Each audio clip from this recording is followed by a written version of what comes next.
வணக்கம் tech support நண்பர்களே, இன்னைக்கு ஒரு சூப்பரான இன்ஃபர்மேஷனோட தான் வந்திருக்கேன். ஒவ்வொரு குழந்தைங்களுக்கும் மருத்துவம் படிக்கணுங்கிறது ஒரு கனவாக இருக்கு. அதில் ஏழை குழந்தைகளுக்கு ரொம்ப ரொம்ப இது ஒரு சும சிப்பனமாக இருக்கு. இதுக்காக நம்ம என்ன பண்ணலாம் அப்படின்னு பார்த்தீங்கன்னா, அவங்க ஃபர்ஸ்ட் ஸ்டார்டிங்ல இருந்து அவங்களுக்கு என்னென்ன இன்ஸ்ட்ரக்ஷனும் அது எல்லாமே இந்த வீடியோ நான் கொடுக்க போறேன். கண்டிப்பா நீங்க இது பயன்படுத்தி யூஸ் பண்ணிக்கோங்க. பேரண்ட்ஸ் கண்டிப்பா இந்த வீடியோ பார்த்தீங்கன்னா கண்டிப்பா ஒரு லைக் பண்ணி சப்ஸ்கிரைப் பண்ணிக்கோங்க. ஏன்னா நீங்க தான் அவங்கள மென்மேலும் நீங்க உயர்த்தி கொண்டு போகணும். அதுக்கான இன்ஸ்ட்ரக்ஷன் நான் இப்போ ஒவ்வொன்றா சொல்ல போறேன், பார்த்துக்கோங்க. இப்போ நீட் எக்ஸாம் பிப்ரவரி ஃபர்ஸ்ட் வீக் மேபி ரிலீஸ் பண்றதா சொல்லியிருக்காங்க. அதனால நீங்க என்ன பண்றீங்கன்னா, உடனடியா அது தேவையான டாக்குமெண்ட்ஸ் என்னென்ன ரெக்யர்மெண்ட் இருக்கு அப்படின்னு சொல்லி பார்த்துட்டு அந்த டாக்குமெண்ட்ஸ் எல்லாம் இப்பயே ப்ரிப்பேர் பண்ணி ரெடி பண்ணி வச்சுக்கோங்க. இதுக்காக NTA ஜனவரி 16ஆம் தேதி இது அறிவிப்பு வெளியிட்டு இருந்தாங்க அந்த வெப்சைட்ல. இப்போ அதுக்கு என்னென்ன டாக்குமெண்ட்ஸ் ரெக்யூர் அப்படின்னு சொல்லிட்டு நான் சொல்றேன். ஒவ்வொன்றா நோட் பண்ணி வச்சுக்கோங்க. இது உடனடியாக ரெடி பண்றதுக்கும் நீங்க வச்சுக்கோங்க. இது கண்டிப்பா உங்களுக்கு யூஸ்ஃபுல்லா இருக்கும். ஃபர்ஸ்ட் நீங்க என்னன்னா, ஒரு வேலைனான 2 மொபைல் நம்பர் நீங்க வச்சுக்கோங்க. அது ரெகுலரா யூஸ் பண்றதா வச்சுக்கோங்க. இல்ல கடந்த ஒரு வருஷம் மட்டும் இல்லாம இனிமேல் வரக்கூடிய வருஷங்கள்ல கண்டிப்பா அந்த மொபைல் நம்பரும் எப்பயுமே நீங்க ஆன்ல இருக்கிற மாதிரி சுவிட்ச் ஆஃப் ஆகாத மாதிரி ரீசார்ஜ் பண்ண வேண்டியது ரீசார்ஜ் பண்ணியும் பத்திரமா வச்சுக்கோங்க. அந்த நம்பர்ல தான் நீங்க ரிஜிஸ்டர் கொடுக்கும் போது, அதாவது நீங்க ரிஜிஸ்டர் பண்ணும்போது கொடுக்க போறீங்க. ஒன்னு ரிஜிஸ்டர் பண்ணும்போது ஒரு மொபைல் ஐடியும், ஒன்னு அப்ளிகேஷன் ப்ராசஸ் டைம்ல ஒரு மொபைல் நம்பரும் நீங்க கொடுக்க போறீங்க. அந்த மொபைல் நம்பர் மூலியமா தான் 2 OTP வரும். அந்த OTP நீங்க உள்ளீடு செஞ்சுதான் நீங்க அப்ளிகேஷன் ப்ராசஸ் எல்லாம் நடக்கும். அதனால நீங்க கண்டிப்பா அது மொபைல் நம்பர் கண்டிப்பா வச்சுக்கோங்க. இதே போல 2 மெயில் ஐடி, உங்க மொபைல்ல நீங்க மெயில் ஐடி போட்டு வச்சிருப்பீங்கல்ல, அதே மாதிரி 2 மெயில் ஐடி ஓபன் பண்ணி வச்சுக்கோங்க.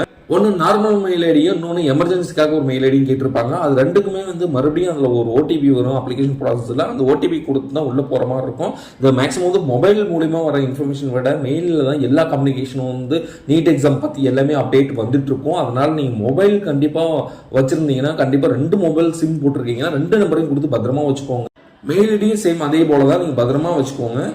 ஏன்னா இந்த மெயில் ஐடியில் தான் ஆல் இன்ஃபர்மேஷன் நீட் டிபார்ட்மெண்ட்ல உங்களுக்கு அனுப்பிச்சு விடுவாங்க. அதனால கண்டிப்பா அதை ஃபாலோ பண்ணிக்கோங்க. இப்போ அடுத்ததாக தேர்ட் என்ன அப்படின்னு பார்த்தீங்கன்னா, உங்களுடைய 10th மார்க் ஷீட். இப்போ 10th மார்க் ஷீட்ல எப்படி உங்க டேட் ஆஃப் பர்த் இருக்கோ அந்த டேட் ஆஃப் பர்த் கம்பல்சரி நீங்க இதை உள்ளீடு பண்ணணும். உங்க date of birth 10th mark ஷீட்ல எப்படி இருக்கோ அதே மாதிரி தான் ஆதார் கார்டுலயும் இருக்கணும். ஆதார் ஐடியில டிஃபால்ட்டா அதான் எடுத்துட்டு வரும், அதனால பிரச்சனை இல்லை. இப்போ ஆதார் கார்டு பேஸ் பண்ணி தான் ஆதார் கார்டுலயும் உங்களோட 10th மார்க் ஷீட்ல என்ன பேரண்ட்ஸ் நேம் இருக்கும் அதே தான் இருக்கணும். இப்போ டேட் ஆஃப் பர்த், அதாவது உங்களுடைய டேட் ஆஃப் பர்த், உங்களுடைய நேமு, உங்களுடைய பேரண்ட்ஸ் நேம், இது எல்லாமே ஆதார் கார்டில் என்ன இருக்கோ அதே தான் இருக்கணும். இல்லைன்னா உங்க 10th மார்க் ஷீட்ல என்ன இருக்கோ அதே மாதிரி தான் ஆதார் கார்டுலயும் இருக்கணும். 10 மார்க் ஷீட்ல இருந்து நீங்க என்னென்ன ஃபில் பண்ண வேண்டியது இருக்குன்னு பாத்தீங்கன்னா, உங்களுடைய candidate name, parents name, date of birth and உங்களுடைய மார்க் டீடைல்ஸ் எல்லாமே கேட்டிருப்பாங்க. அதெல்லாம் நீங்க ஃபில் பண்ற மாதிரி இருக்கும். இதே போல உங்க 12th மார்க் ஷீட் டீடைல் நீங்க வச்சிருந்தீங்கன்னா நீங்க ஃபில் பண்ற மாதிரி இருக்கும். இப்போ எக்ஸாம்பிளுக்கு நீங்க சொல்ல போனா வச்சுக்கோங்களேன், இப்பதான் ஃபர்ஸ்ட் டைம் நீங்க 2025ல தான் இப்போ நீங்க அந்த அப்ளிகேஷன் ஃபில் பண்ண போறீங்க. இதுக்கு முன்னாடி நீங்க ஃபில் பண்ணல அப்படின்னா நீங்க 12th முடிச்சிருக்க மாட்டீங்க. அப்போ அந்த டைம் தான் எக்ஸாம் நீங்க ப்ரிப்பேர் பண்ணிட்டு இருப்பீங்கன்னு நினைக்கிறேன். அந்த டைம்ல நீங்க அதை அப்ளிகேஷன் ஃபில் பண்ணும்போது ஃப்ரெஷரா நீங்க இருக்கீங்கன்னா உங்களுக்கு 12th மார்க் ஷீட் டீடைல்ஸ் தேவைப்படாது. 10th வச்சே நீங்க மூவ் பண்ணிக்கலாம்.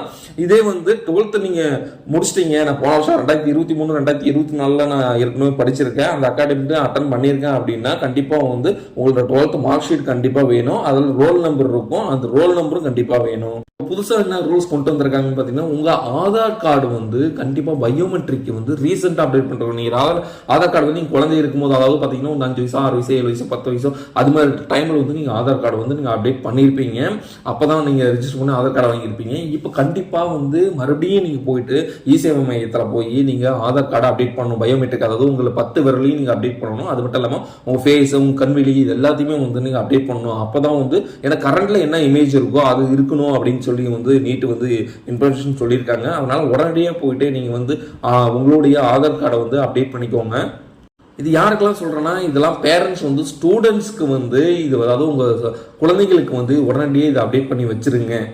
இந்த ஆதார் அப்டேஷன் மினிமம் லாஸ்ட் ஒரு 3-4 மந்த்ல நீங்க அப்டேட் பண்ணதா இருக்கும். நீங்க அப்டேட் பண்ணீங்கன்னா ஒரு 10 டேஸ்ல அப்டேட் ஆயிரும். அதனால சீக்கிரமா போயிட்டு இப்பயே அப்டேட் பண்ணி வச்சுக்கோங்க. அடுத்தது என்ன பத்தி பார்க்க போறோம்னா ஆதார் ஐடி அப்படின்னா என்னன்னு சொல்லி ஏற்கனவே ப்ரீவியஸ் வீடியோ போட்டிருக்கேன். அப்படி இல்லைன்னா டிஸ்கிரிப்ஷன்ல வீடியோ கொடுக்குறேன், லிங்க் கொடுக்குறேன், நீங்க அது முதல்ல போய் பார்த்துக்கோங்க. ஆதார் ஐடி எதுக்காக கட்டாயம்னா உங்களுடைய ஆதார் ஐடினா என்ன, அது அந்த ஆதார் ஐடி கண்டிப்பா அந்த நீட் எக்ஸாமுக்கு தேவைன்னு சொல்லியிருக்காங்க NTA. அதனால வந்து ஆதார் ஐடிங்கிறது என்ன டீடைலும் நான் டிஸ்கிரிப்ஷன்ல கொடுத்துருக்கேன், நீங்க பார்த்துக்கோங்க. சிம்பிளா வேணா சொல்றேன், உங்களுடைய குழந்தைகளுடைய எஜுகேஷன் டேட்டாஸ், அதாவது அவங்க படிச்சிருக்கக்கூடிய அகாடமிக் டேட்டாஸ் எல்லாமே அந்த ஒரு ஐடியில ஸ்டோர் ஆயிடும். இது ஒரு ஆதார் கார்டு மாதிரி தான் இது. ஆனா ஆதார் கார்டுங்கிறது நம்மளுடைய அக்கௌண்டபிலிட்டி டோட்டலா நம்மளுடைய பர்த்ல இருந்து டெத் வரைக்கும், அது இல்லாமல் நம்மளுடைய அக்கௌண்ட், அதாவது நம்மளோட பேங்க் அக்கௌண்ட் டீட்டெயில் முதற்கொண்டு அந்த ஒரு ஆதார் கார்டை பேஸ் பண்ணி நம்ம எப்படி ரன் பண்றோமோ அதே மாதிரி வந்து அந்த ஆதார் ஐடியில் வந்து என்ன பண்றாங்க பார்த்தீங்கன்னா, நம்ம 1வது படிச்சிருந்த அது ஃபர்ஸ்ட் ஸ்டாண்டர்ட்ல இருந்து நமக்கு ஹையர் எஜுகேஷன் இது வரைக்கும் படிச்சிருக்கோம் எல்லா டேட்டாஸும் அதுக்குள்ள இருக்கும். நம்ம அகாடமிக்ல என்னென்ன ஸ்காலர்ஷிப் வாங்கணும், என்னென்ன படிச்சிருக்கோம், என்னென்ன வின் பண்ணியிருக்கோம், என்னென்ன ஸ்போர்ட்ஸ்ல இருந்து ஆக்டிவிட்டீஸ் எல்லாம் இருக்கும், அது எல்லாமே அதில் ஸ்டோர் ஆயிருக்கும். அது ஆதார் ஐடி சிம்பிளா சொல்லிட்டேன். ஓகேங்களா, இந்த ஐடி கண்டிப்பா வேணும். இது ABC ஐடின்னு சொல்லுவாங்க, பென் ஐடின்னு சொல்லுவாங்க, இது வந்து ஆதார் ஐடின்னு சொல்லுவாங்க. ஓகேங்களா, அடுத்ததான் நம்ம கையில முக்கியமா இருக்க வேண்டியது என்னன்னு பாத்தீங்கன்னா 6x4, அதாவது போஸ்ட் கார்டு சைஸ் வந்து போட்டோ இருக்கணும். போஸ்ட் கார்டு சைஸ் பார்த்துருப்பீங்கல்ல, 6x4 இன்ச்னு சொல்லுவாங்க. அந்த போஸ்ட் கார்டு சைஸ்ல வந்து போட்டோ உங்ககிட்ட இருக்கணும். அது இல்லாம பாஸ்போர்ட் சைஸ் போட்டோவும் கையில இருக்கணும். இது எல்லாமே ஸ்கேன் பண்ணி கையில வச்சுக்கோங்க. ஒரு PNG ஃபைல ஸ்டோர் பண்ணி வச்சுக்கோங்க. அதற்கு மட்டும் இல்லாமல் ஒரு A4 ஷீட்டில் தம்ப் இம்ப்ரெஷன் நீங்கள் வைக்கணும். அதாவது பார்த்தீங்கன்னா உங்கள் 10 விரல் ரேகையும் வந்து நீங்கள் வந்து ஸ்டாம்ப் பேட் இருக்குல்ல, ஸ்டாம்ப் பேடில் 10 விரல் ரேகையும் ஃபுல்லாக வச்சு அதில் வந்து நீங்கள் டோட்டலாகவே A4 ஷீட்டில் ப்ரெஸ் பண்ணி அதை ஸ்கேன் பண்ணி நீங்கள் லோட் பண்ணி வச்சுக்கோங்க. ஏன்னா இதையும் வந்து நீங்கள் வந்து அப்ளை பண்ண, அது நீட் எக்ஸாமுக்கு நீங்கள் அப்ளை பண்ணும்போது இதை அப்லோட் பண்ணுற மாதிரி இருக்கும். சரி, ஓகே, என்னென்ன PDF ஃபைல் நம்ம கையில் இருக்கணும் அப்படின்னு தான் உங்கள் 10th மார்க் ஷீட்டு, உங்கள் 12th மார்க் ஷீட்டில் PDF ஃபைலாக இருக்கணும். அது மட்டும் இல்லாமல் உங்கள் Aadhaar ID, Aadhaar card ID, இது ரெண்டுமே வந்து உங்களுக்கு PDF ஃபைலாக இருக்கணும். 3வதாக பார்த்தீங்கன்னா கேட்டகரி சர்டிஃபிகேட்னு ஒன்று சொல்லுவாங்க. கேட்டகரி சர்டிஃபிகேட்டுங்கிறது என்னன்னு பார்த்தீங்கன்னா இந்த OBC சர்டிஃபிகேட், SSC சர்டிஃபிகேட்னு சொல்லுவாங்க, அப்புறம் UR சர்டிஃபிகேட்னு சொல்லுவாங்க. இப்போ UR சர்டிஃபிகேட்டுக்கு வந்து அவங்களுக்கு கேட்டகரி சர்டிஃபிகேட் தேவையில்லை. அதனால ஆனால் OBC சர்டிஃபிகேட் எது கீழே வருதுன்னு பார்த்தீங்கன்னா BC, MBC இவங்கெல்லாம் வந்து OBC சர்டிஃபிகேட் ஒன்று வாங்குவாங்க. இது வந்து ஏப்ரல் 1, 2024 அந்த சர்டிஃபிகேட் வாங்கியிருக்கணும்.